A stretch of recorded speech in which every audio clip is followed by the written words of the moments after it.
नमस्कार मित्रांनो, संवाद तुमचा आमच्यामध्ये पुन्हा एकदा तुमचं स्वागत.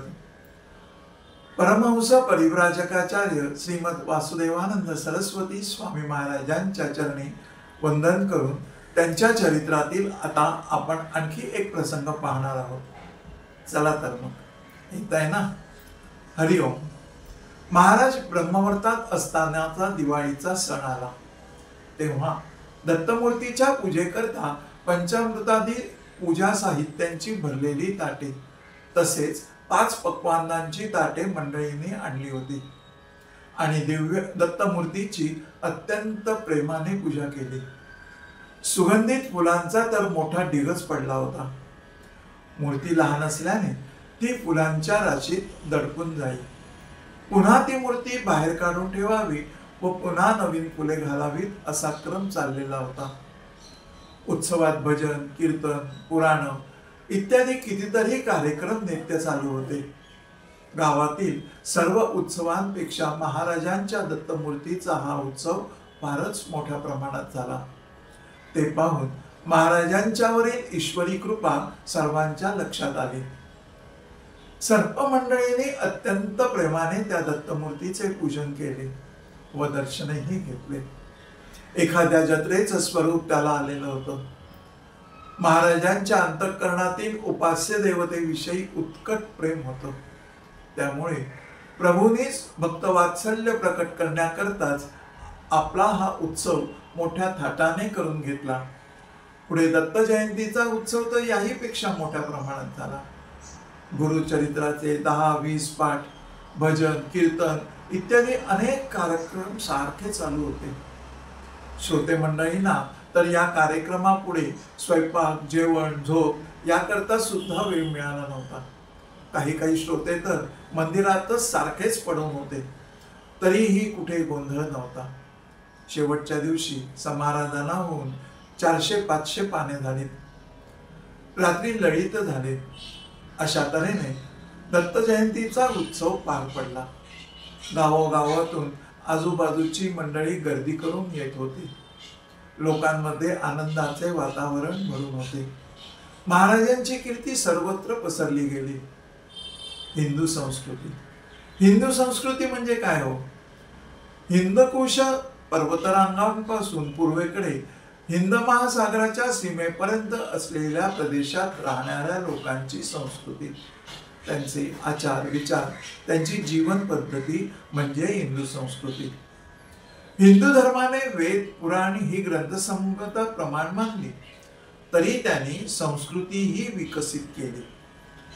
हजारो वर्षापासून, हजारो काळापासून अनेक बदल होत गेले. परिवर्तन ही काळाची गरज असते. भौतिक सुखाची गरज भागवताना आध्यात्मिकतेचा आधार घेत हिंदू धर्माने समाजाचे नियमनही केले. त्यातूनच ज्ञान, विज्ञान, निरनिराळे सर्व गोष्टींचे नियमनही केले. त्यातूनच मानवाने संघटीकरण करण्याकडे लक्ष दिले. त्यातून मिळणाऱ्या एकत्रित ऊर्जेचा फायदा घेत मनुष्याचे आयुष्य कसे वाढीस लागेल याकडे लक्ष दिले. वेदांतातील महावाक्यांचा आधार घेत आत्मा त्याचा पुनर्जन्माचा पाया पकडून पापपुण्याच्या गोष्टींकडे त्यांनी दुजोरा दिला. त्यातूनच सत्याचा शोध आणि न्याय व्यवस्था ही पुढे आली. त्यामुळे समाज हळूहळू एक संघ घडत गेला. म्हणून इतर धर्माप्रमाणे हिंदू धर्मात कधीही क्रांतीची गरज पडली नाही. संघटित असल्याने वादविवाद होत, चर्चाही होत, पण त्यातूनच अनेक विचारांना गती मिळत गेली, सुसंवाद होत गेले. हेच इतर धर्मीयांना न पटल्यामुळे त्यांनी फूट पाडणे सुरू केले. पण हिंदू धर्माने कधीही आपली हार मानली नाही. धर्मनिष्ठ जीव ही संकल्पना हिंदू धर्माने टिकून ठेवली. त्यातूनच कर्तव्य, न्याय आणि जीवन मूल्य हे त्रिसूत्री शास्त्र हिंदू धर्माची शिकवण दाखवून जाते.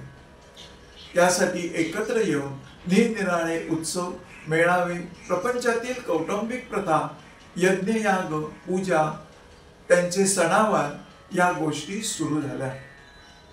त्यामुळे एक विचारधारा मार्ग, सत्याचा शोध, त्याग अशांसारख्या गोष्टीचा जन्म झाला. संतांनी हीच विचारधारांचा ओघ समाजामध्ये राहावा म्हणून प्रयत्न केले. स्वास्थ्य ही सर्वसामान्यांसाठी एक मोठी गरज आहे.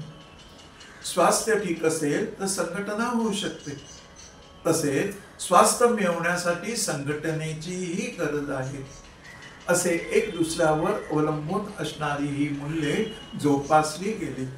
एक लक्षात घ्या, जीवनातील सर्व दुःखे, क्लेश या गोष्टी अविद्येतूनच येत असतात, त्यातूनच निर्माण होत असतात.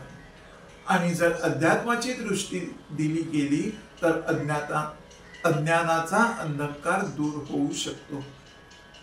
अज्ञान दूर झाले की आनंदच आनंद. योगशास्त्रातून ऐहिक सृष्टी आणि आत्मसृष्टी ह्या दोहोंकडे जाण्याचा मार्ग सापडतो. आणि योग साधनेतून काय घ्यायचे हे संत शिकवत असतात. म्हणून भारतीय संस्कृतीचे एक बलस्थान हे आपले संतच आहेत. शेवटी काय, समाज हा व्यक्ती व्यक्तीने बनलेला असतो. व्यक्ती व्यक्ती म्हणून भिन्न भिन्न जरी असल्या तरी एक समाज म्हणून धरून चालतात. एकत्रितपणे चालणे त्यांना चालावेच लागते. त्यातूनच परंपरा ह्या जपल्या जात असतात. हिंदू धर्मामध्ये शीख, जैन यांसारखे अनेक पंथ जरी असले तरी धर्म हा सगळ्यांना एकत्रित सामावून घेत असतो.